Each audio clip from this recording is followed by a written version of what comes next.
இந்த வீடியோ உங்களுக்கு பிடிச்சிருந்ததுன்னா சப்ஸ்கிரைப் பண்ணுங்கள், பெல் ஐக்கான் ப்ரெஸ் பண்ணுங்கள்.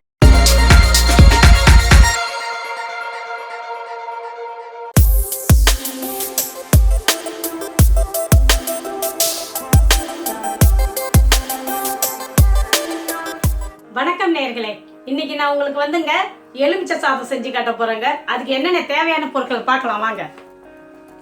எலுமிச்சை சாறு புழிஞ்சு வச்சுக்கிறேங்க. இது ஒரு 10 பழம், ஏன்னாக்கா ஒரு 6-7 பேர் சாப்பிட்றதுக்காக புழிஞ்சு வச்சுருக்கிறேன். பச்சை மிளகாய், கருவேப்பிலை, இஞ்சி, கொஞ்சம் முந்திரி பருப்பு கொஞ்சமாக வறுத்து வச்சுக்கிறேங்க. மஞ்சத்தூள், உளுத்தம்பருப்பு, கடலைப்பருப்பு, கடுகு, எண்ணெய், பெருங்காயத்தூள், இவ்வளோ தாங்க. இப்போ நம்ம செய்முறையை பார்க்கலாம் வாங்க. இப்போ பாருங்கள், ஒரு வானல் அடுப்பில் வச்சுட்டு அடுப்பை பற்ற வைக்க போகிறேன். சட்டி காயட்டும். இப்போ எண்ணெய் காஞ்சி போச்சுங்க. இப்போ நான் என்ன பண்ணுறேன், எண்ணெய் ஊற்றுறேன். ஒரு 4 ஸ்பூன் அளவுக்கு ஊற்றிருக்குறேங்க. இப்போ பாருங்கள், எண்ணெய் காஞ்சிச்சு. இந்த நேரத்தில் நம்ம என்ன செய்கிறோம், இதில் கடுகை போடுறோம். அடுத்தது வெள்ளை உளுத்தம் பருப்பு,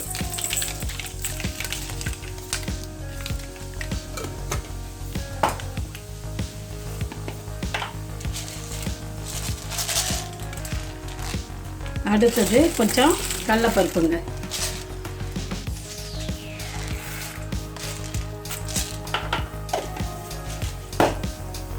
இப்போ நம்ம என்ன செய்யறோம், இதை நல்லா கிண்டி விடுறோம். நல்லா கடுகு நல்லா பொரிஞ்சிடுச்சு பாருங்க. சலசலன்னு ஒரு சவுண்டு வருது பாருங்க.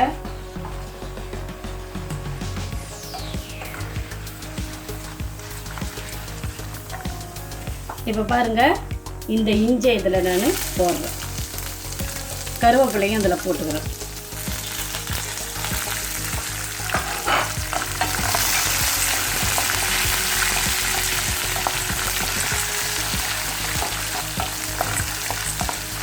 இந்த நேரத்தில் நான் என்ன செய்கிறேன், இந்த பச்சை மிளகாவையும் இதில் போட்டுக்கிறேன். பச்சை மிளகாலாம் இந்த மாதிரி தான் அரிஞ்சு வச்சு போடுங்க.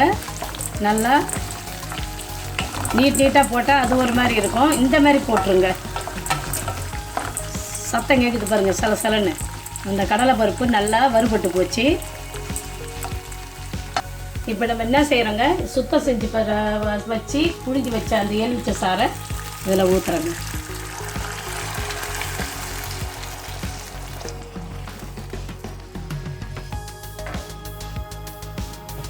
இந்த நேரத்தில் கொஞ்சம் மஞ்சத்தூள் ஒரு 1/2 ஸ்பூன் கிட்ட போட்டுக்கிறேன். அடுத்தது பெருங்காயத்தூள். இப்போ தேவையான அளவு கொஞ்சம் உப்பு போடுறேன். நம்ம சாதம் கலருக்குள்ளே நம்ம திட்டத்தை அப்புறம் போட்டுக்கலாங்க.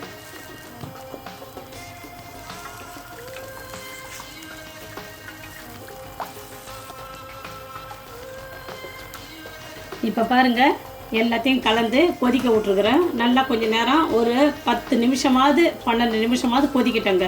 கொதித்த பிறகு அப்புறம் என்ன சேர்க்கலான்றதை நான் சொல்கிறேன்.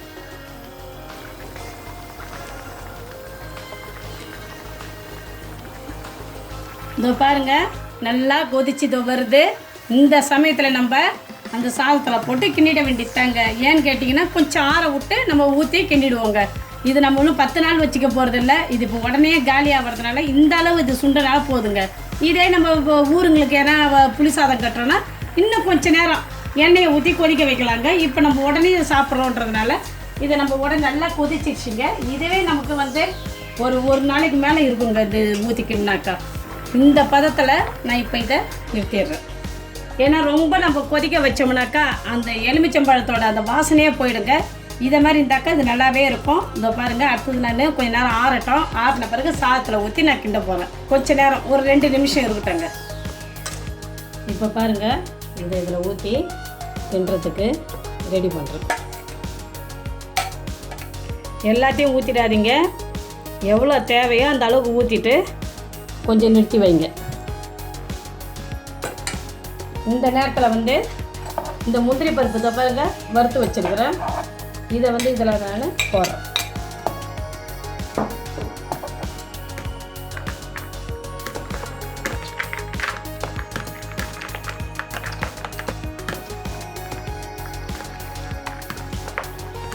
இப்போ நம்ம என்ன செய்கிறோம், இதுக்கு இதை பாருங்கள், நல்லெண்ணெய் ஊற்றுங்க.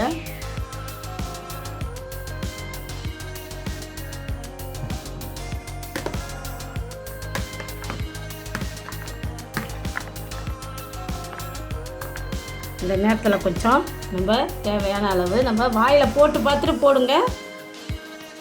கொஞ்சம் கொஞ்சமாக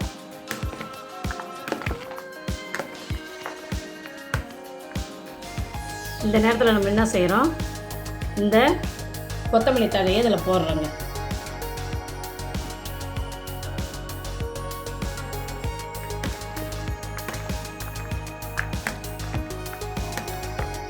எலுமிச்சை சாதம் நல்லா டேஸ்ட்டாக வந்துடுச்சுங்க. இதுக்கு உருளைக்கிழங்கோ இல்லை கருணக்கிழங்கோ இல்லை எறா வச்சு சாப்பிட்டா கூட சூப்பராக இருக்குங்க. சைவ சாப்பாடுக்கு உருளைக்கிழங்கு, வாழைக்காய், கருணக்கிழங்கு, சேப்பங்கிழங்கு எல்லாம் நல்லாவே இருக்குங்க. இந்த பாருங்கள், எலுமிச்சை சாதம் ரெடி ஆயிடுச்சு. இதை நீங்கள் சுட சுட செஞ்சு இதுக்கு உருளைக்கிழங்கு வறுத்து வச்சு சாப்பிட்டிங்கன்னா மேட்சிங் சூப்பராக இருக்குங்க. செஞ்சு சாப்பிட்டு பாருங்கள், உங்களுக்கு ரொம்ப பிடிச்சதுன்னா நீங்கள் லைக் பண்ணுங்கள், ஷேர் பண்ணுங்கள், கமெண்ட்ஸ் பண்ணுங்கள். உங்களை நான் அடுத்த வீடியோவில் பார்க்குறேங்க. வணக்கம்.